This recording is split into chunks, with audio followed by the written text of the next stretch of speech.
Muito bom dia, boa tarde, boa noite aí pra você que tá aí assistindo essa aula que foi gravada pela Twitch. Então, se você quiser ver, inclusive, ó, que foi, Oliver, já é um recado pra vocês, olha, colhem na Twitch, apareçam por aí pra ver essa série de aulas aí que foram feitas com muito carinho e modéstia à parte, tão bem massa, tá? Hoje, Olhos d'Água aí, um livro de Conceição Evaristo. De novo, uma das gratas surpresas que a gente tem aí, dos presentes que o vestibular deu, se é que o vestibular dá algum presente pra gente, né? Mais um dos presentes que o vestibular deu pra gente, que é essa leitura aqui. Galera, eu acho que vale lembrar, vale quase que pedir, se você não teve tempo de fazer alguma leitura, que é normal, nem sempre a gente consegue organizar tudo. Eu sei que tem diversas matérias, tem as leituras, tem redação, mas se não deu tempo de conciliar tudo, tudo bem, deixa passar. Mas mesmo assim, depois da prova, lê esse livro, por favor. E aí vai uma impressão muito particular minha, mas que, modéstia à parte de novo, é muito verdadeira. Se você é uma pessoa que é, já gostou de alguém, se você é uma pessoa que já sentiu medo, se você é uma pessoa que já se sentiu sozinho, se você é uma pessoa que já sentiu afeto, você é uma pessoa que está retratada aqui. Não tem como falar de Olhos d'Água sem falar da gente mesmo e falar de como que a gente passa por isso, o livro passa pela gente, a gente passa pelo livro. Então, de novo, se for fazer uma leitura, faça de Olhos d'Água. Se não der tempo de fazer até a prova, depois faz do mesmo jeito. É, meu, só lendo para entender. Assistindo a aula a gente consegue um pouquinho. E por isso, vamos começar aqui para a gente falar um pouquinho antes do livro, né? A gente passar pelo livro, a gente precisa passar antes pela autora aí. Não sei se vocês já conhecem, se vocês tiveram o prazer de ler alguma coisa da Conceição, de conhecer ela antes, mas um dos motivos pelos quais ela tá aqui na prova também é por isso. Como eu comentei com alguns alunos meus na semana passada, aí, ó, o vestibular às vezes ele tem esse papel também de trazer pra gente, principalmente na Unicamp, que é uma prova um tanto mais engajada, ele tem esse papel trazer pra gente, fazer a gente conhecer coisas que a gente talvez não conheceria sem a prova, sacou? Seguinte, sobre a Conceição Evaristo, ela é de Belo Horizonte, famosa, BH, e ela é de 46 e ela tá viva até hoje aí, graças a Deus. Quem sabe aí nos contempla com mais alguns livros, tá? Oliver.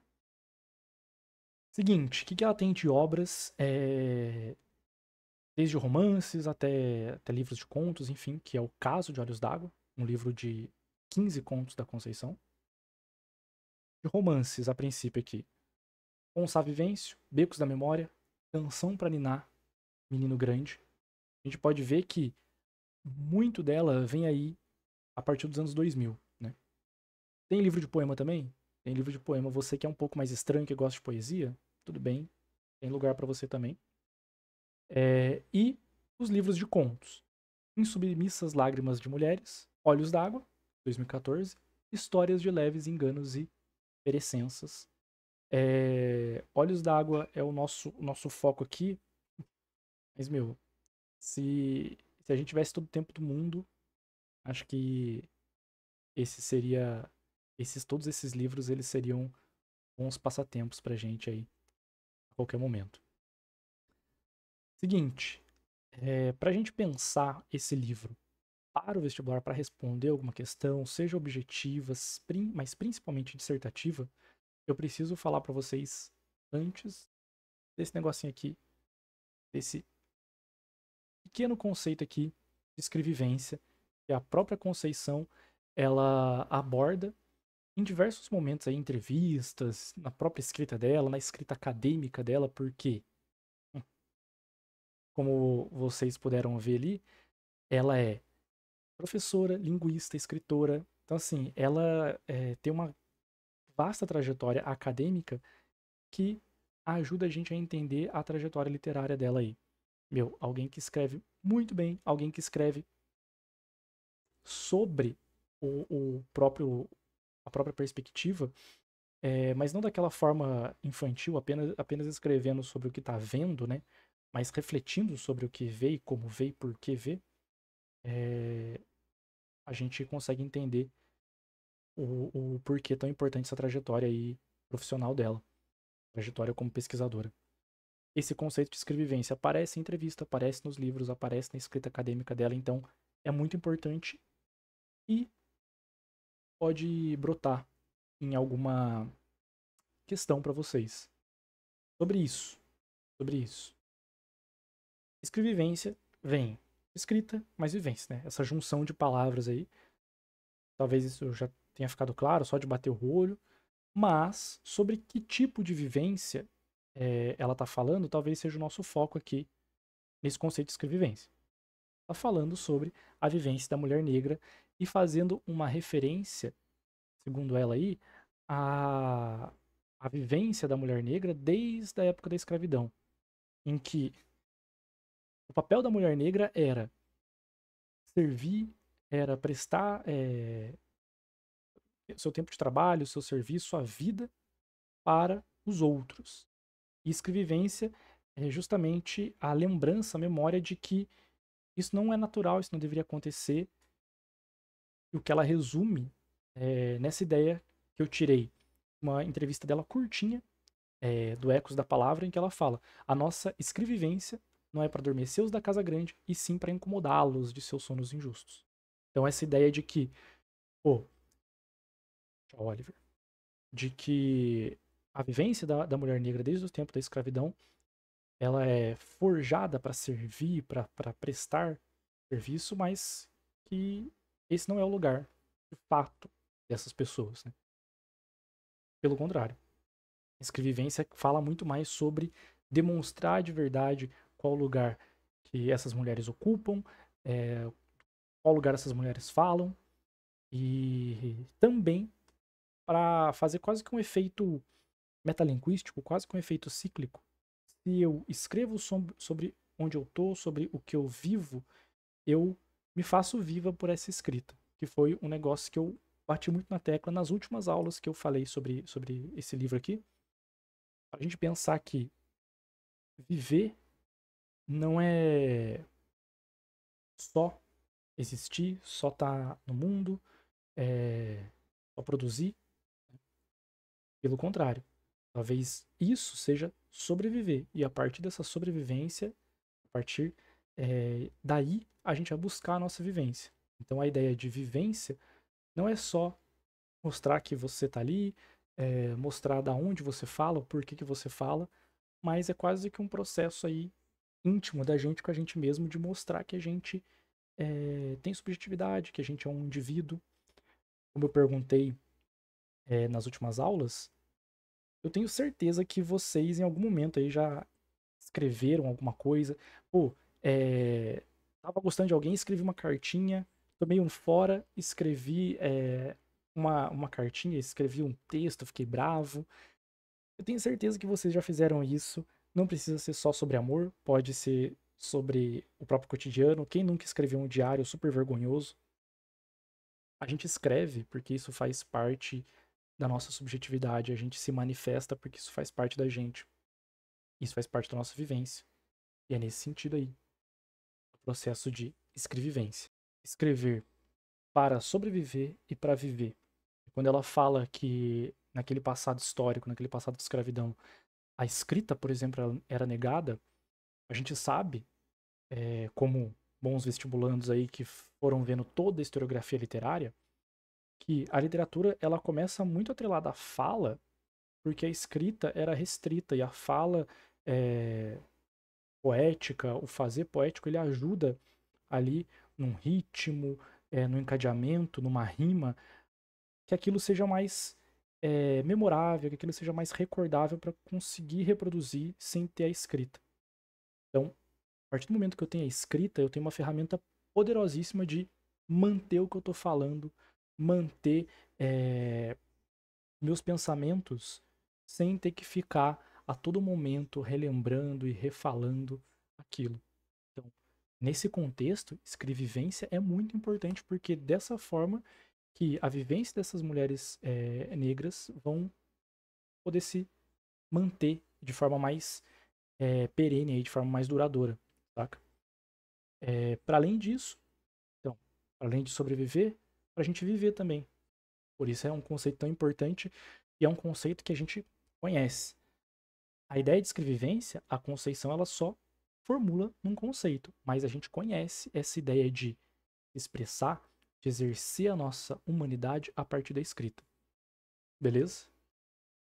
Sobre o livro propriamente dito aí, ó, boa sorte, porque aqui começa a brincadeira. Antes de falar sobre isso, ó, eu preciso dar o trigger de todos os gatilhos possíveis, porque vocês vão ver tudo de mais variado aqui no livro em relação à violência. É um livro realista, então não tem pra onde fugir, não tem como evitar, mas às vezes a gente não dialoga muito bem com isso, às vezes mexe com a gente e faz parte também. Então, fiquem avisados e avisadas aí, porque a gente vai passar por algumas questões. O livro aqui tem 15 contos no total. E eu fiz uma pequena brincadeira aqui. E vamos ver se vocês descobrem aí. O que tem de parecido em todos os trechos que estão em destaque aí, que estão em negrito.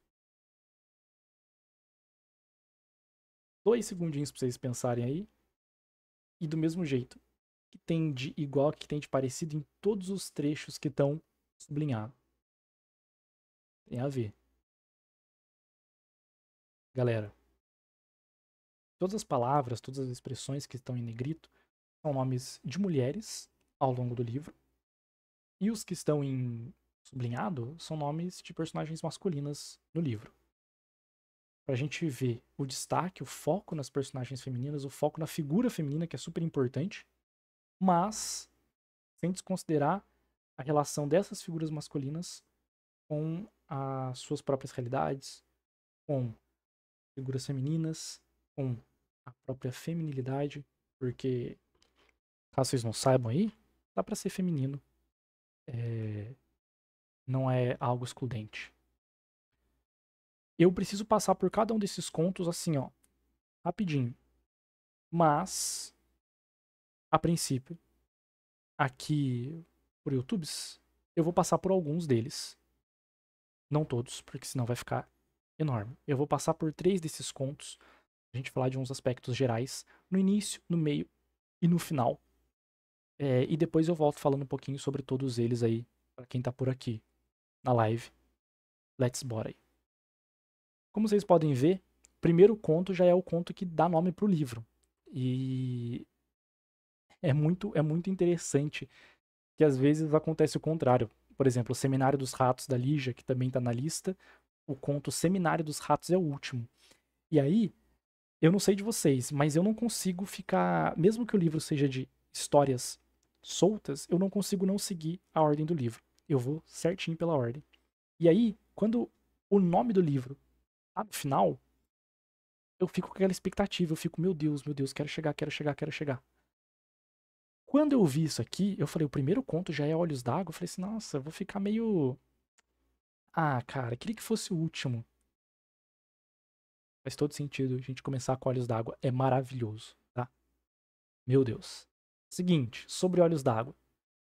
Eu vou tentar seguir mais ou menos essa dinâmica aqui de cada um dos contos. Pegar um trechinho do conto, falar um pouquinho sobre análise sobre questões gerais e um pequeno resumo aí para você que não leu. Então, eu já devia ter dado o aviso de spoiler, né? Mas o livro é de 2014, né? Então, assim. Seguinte, Olhos d'Água é o primeiro livro que. É o primeiro conto do livro, perdão. E eu não poderia trazer outra citação que não essa, né? De que cor eram os olhos da minha mãe? Pessoal, o nome do conto, né? Já dá um pouco de spoiler pra gente, mas essa descoberta, meu, é maravilhosa. O conto fala sobre memória e ancestralidade, que ao longo do livro todo vai ser algo importante. Se vocês tiverem que lembrar alguma coisa pro vestibular, tem que lembrar mais coisa. Mas se tiver que lembrar uma coisa pro vestibular, vamos lá. Olhos d'Água é sobre memória e ancestralidade. Vou adicionar algumas coisas nessa lista, mas, por enquanto, memória e ancestralidade. Também fala sobre mudança e continuidade. Isso aqui pode parecer estranho. Como que algo muda e algo continua? E é isso que eu quero tentar passar com o resumo do conto. Ele inicia com a narradora meio incomodada, meio mal, por não se lembrar de que cor eram os olhos da mãe dela. A narradora já tá morando distante da mãe, em uma outra cidade, saiu da cidade do interior onde ela vivia, foi morar numa cidade maior. Tá vivendo a vida dela e em um certo momento ela se pergunta: pô, eu esqueci, não lembro qual que é a cor dos olhos da minha mãe, de que cor que eram os olhos dela? Isso vai incomodando ela e fazendo com que ela tenha vários flashbacks sobre como que era a infância dela para tentar se lembrar. E meu, a gente passa pelas cenas mais tristes e bonitas ao mesmo tempo para ela lembrar de que cor era os olhos da mãe dela. Tem uma cena em que ela fala que a mãe dela costumava sentar no pé da cama para que as filhas sentassem na cama e ficassem um pouco mais altas que a mãe para poder pentear os cabelos da mãe. E as crianças penteavam e faziam trança, enfeitavam o cabelo da mãe, e a mãe parecia uma rainha, parecia uma deusa para elas, enquanto elas enfeitavam a mãe. E ainda assim, essa situação não era de todo contente, não era de todo bonita, porque muitas das vezes a mãe inventava essa e outras diversas brincadeiras para enganar a fome quando não tinha nada para comer. Então a mãe inventava essas brincadeiras para elas passarem tempo. São sempre memórias bonitas, mas com esse componente aí bastante pesado da realidade de pobreza e de miséria. Mas, em um certo momento, a nossa narradora ela decide voltar para encontrar com a mãe dela, para ver a mãe dela. E é nesse momento em que ela volta para encontrar com a mãe dela que a gente entende um pouco do título do conto. Ela fala que quando ela chega para ver a mãe dela, ela se depara com a mãe, chega na cidade natal dela, chega até a casa da mãe dela, e quando a mãe dela encontra ela revive tudo aquilo, ela sente tudo aquilo, e a mãe dela, olhando para ela, não aguenta e começa a chorar. Começa a chorar muito, muito, muito, muito.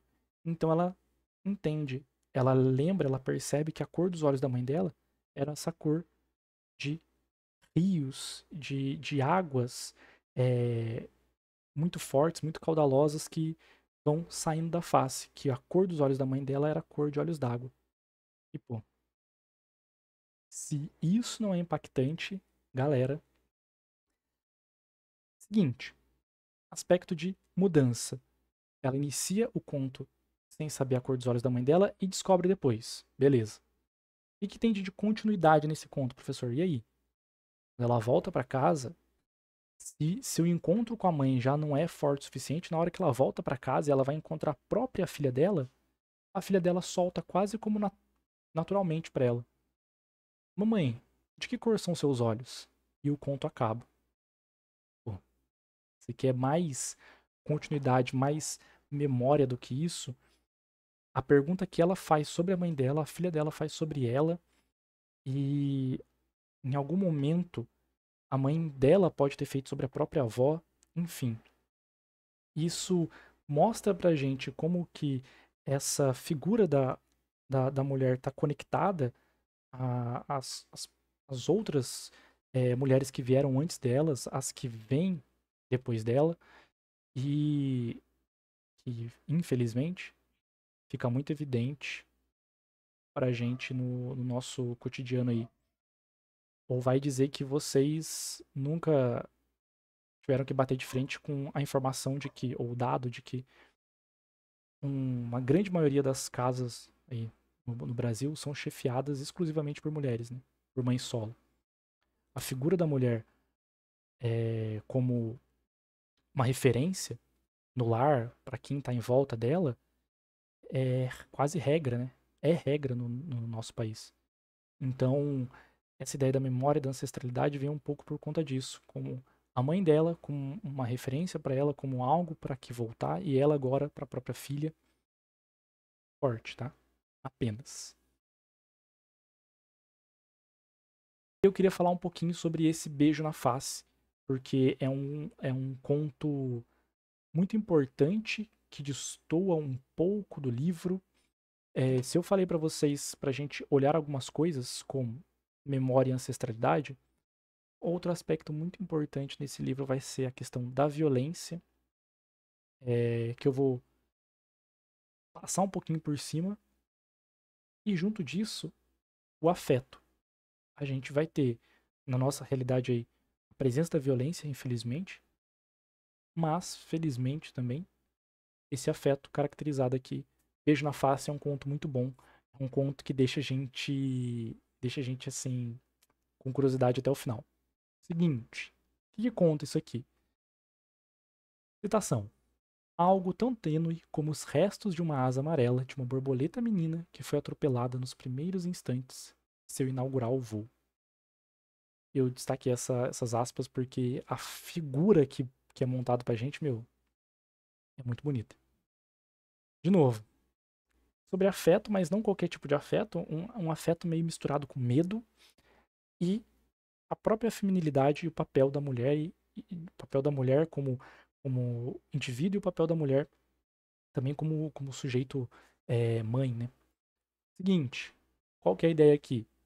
O livro começa pra gente com essa personagem principal aí, é, preocupada, olhando em volta, entra no elevador desconfiada, assim, de estar sendo seguida, de estar sendo vigiada, porque ela desconfia que o marido colocou um espião, colocou um detetive, colocou alguém pra ver, pra investigar ela, pra saber se ela tava traindo o marido. Spoiler, ela estava. Mas o conto não é sobre isso. O conto é sobre essa tensão que ela fica de estar sendo seguida, de estar sendo vigiada. Mesmo assim, ela faz o que ela quer fazer. Ela, por exemplo, vai para casa de uma tia com as crianças, porque lá na casa dessa tia, a tia, como uma cúmplice dela, não vai contar nada. Se ela sair de noite para voltar só depois, tá tudo bem. As crianças são quase que esse álibi para ela. Pô, ela não tá fazendo nada de errado, ela tá com as crianças. Tudo bem. Só que em certo momento, no finalzinho do conto, como eu já dei spoiler para vocês, o marido descobre. E ele liga para ela e fala assim: "Não vou brigar, nem vou xingar, nada não, mas eu vou te ferrar. Pode se preparar para a guerra que eu vou armar contra você. As crianças eu vou fazer de tudo para tirá-las de você." E a nossa personagem principal escuta tudo aquilo. Tudo bem, pode vir. Eu tô preparada. Se mostrando como indivíduo e como mãe, de novo, como essa figura de referência, como uma figura muito forte, com uma figura que passou até aquele momento com medo, mas na hora que descobre, que o marido descobre, que o marido liga, quase que sai um peso das costas dela de falar assim: é isso mesmo que eu tô fazendo, não tem por que ter medo, eu vou enfrentar as consequências e não vou desistir das crianças por causa disso. Tá, mas e aí, professor? E o aspecto da feminilidade e o afeto, cadê? E se eu contar pra vocês que ela não estava traindo o marido com outro moço, e sim com uma moça? A Conceição vai colocar pra gente aqui possibilidades que, a princípio, no início do conto, na primeira leitura, tipo, pô, o marido tá colocando detetives na cola da esposa porque acha que ela tá traindo ele. Talvez isso nem passe na nossa cabeça a princípio. Mas descobrir isso de forma tão natural como a Conceição coloca, inclusive de forma tão bonita, porque a forma como ela narra o momento em que as duas ficam juntas é muito poético. Descobrir isso de forma tão natural, de forma tão poética, chega a quase ser aliviante, assim. Você quase olha e fala assim: tá tudo bem, segue o jogo. O livro também é sobre afetos, sobre tipos diferentes de afeto que talvez a gente não perceba inicialmente aí. Vale a leitura. Agora que eu já dei spoiler, vai ficar um pouco triste, mas se no começo da leitura você tiver essa impressão também de que, putz, como assim? É uma traição normal, beleza. E depois a gente tiver essa descoberta, aí vocês me avisem. Porque eu tenho certeza que essa intenção da Conceição na hora de fazer essa virada sobre o afeto, sobre a feminilidade, faz parte central desse conto aqui. O último conto, Aioluá, a alegria do nosso povo. De novo, memória e ancestralidade também estão presentes aqui. Essa ideia de ser o último conto, mas que traz uma ideia de começo, é muito bonita, é muito forte. E eu acho que também é uma mensagem que o livro passa, dessa ideia de possíveis recomeços, possíveis caminhos. Mas também o livro é, em muito, sobre violência e sobre uma realidade muito dura. Eu vou passar com vocês que estão aqui na Twitch sobre, mas se você que estiver assistindo depois aí, lembra que a gente vê com um pouco mais de calma aqui na Twitch. Seguinte, a Eluá, a alegria do nosso povo. É sobre memória e ancestralidade. Essas aspas aqui não são de Eluá, mas como tem esse aspecto quase cíclico, eu quis deixar aqui para a gente perceber como que o livro quase que termina começando, né? De novo, isso aqui, as aspas de Olhos d'Água. O livro parece que ele termina recomeçando. Meu, é muito bom. Seguinte, o conto trata de um povoado, de uma vila, em que as pessoas, em que não tem mais pessoas nascendo. As pessoas mais velhas da vila estão morrendo. Os adultos e jovens adultos estão desesperançosos com aquela situação porque não vem perspectiva no futuro, mas também não vem perspectiva de mudança, porque as crianças pararam de nascer naquele lugar. Mas, em um certo momento, a Bamidele, a esperança, ela fica grávida. A gente descobre que a Bamidele, aquela cujo nome significa esperança, fica grávida. Nesse contexto em que os jovens, olha a referência. O que será que são, galera? Esses líquidos maléficos ou aspirando um tipo de areia fininha que aos poucos acumulava e endurecia dentro dos pulmões, né? É uma clara referência aí para substâncias não muito boas para a saúde. É que vocês me entendem. E é nesse contexto de desesperança, de desespero e de falta de perspectiva que a esperança, que parecia que não ia dar frutos, ela dá fruto de fato. E a filha da esperança é a Ioluá, que significa alegria do nosso povo.